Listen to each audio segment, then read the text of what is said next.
والأهم بقى إن مصر دخلت البريكس. هو يعني إيه أصلا البريكس؟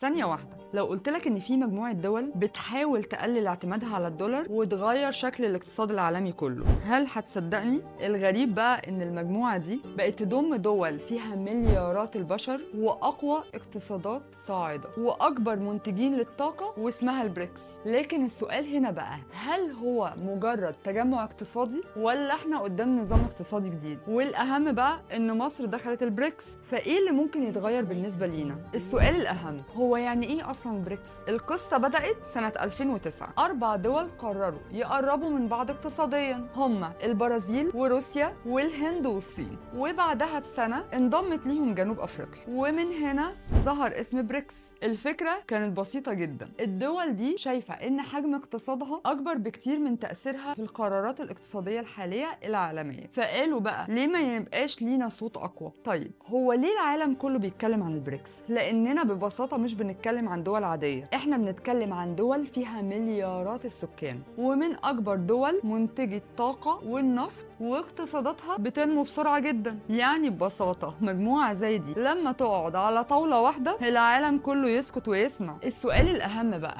هل البريكس ضد أمريكا؟ والإجابة مش بالبساطة دي. البريكس بيقول إنه مش ضد أي حد، لكن هدفه إنه يخلي الاقتصاد العالمي ما يعتمدش على قوة واحدة، بمعنى يبقى للدول الصاعدة صوت أكبر وتأثير أكتر. تعالوا أقول لكم بطريقة تانية، معظم الدول والتجارة العالمية بتتم بالدولار، حتى لو دولتين ملهمش أي علاقة بأمريكا. وده بقى اللي خلى بعض دول البريكس تقول هو يعني لازم كل تعاملاتنا تبقى بالدولار. ومن هنا بدأت فكرة استخدام العملات المحلية بين دول أعضاء البريكس. وده مش معناه أبدا إن الدولار هيختفي، لكن معناه إن في محاولة لتقليل الاعتماد على الدولار بشكل كبير. طيب السؤال الأهم بقى، كل ده مصر هتكسب إيه منه؟ وده أهم سؤال بالنسبة لينا دلوقتي. بعد انضمام مصر لمجموعة البريكس في فرص كتير قوي ممكن تتفتح، زي إيه؟ زيادة التجارة مع الأسواق الضخمة، وجذب استثمارات جديدة، وتمويل للمشروعات التنموية المحلية، وكمان وده الأهم استخدام الجنيه في بعض المعاملات التجارية بدل من استخدام الدولار. بس على فكرة كل ده مش هيحصل تلقائي أبدا، الاستفادة الحقيقية هتعتمد على إزاي مصر تستغل الفرص دي. ونيجي لسؤال تاني، هل البريكس فعلا هيغير العالم؟ هنا بقى الخبراء مختلفين، في ناس شايفة إن وجود الصين والهند وروسيا والبرازيل ودول تانية هيخلي البريكس واحد من أقوى التكتلات الاقتصادية في العالم. وفي ناس تانية بتقول استنوا شوية، لأن كل دول عندها مصالح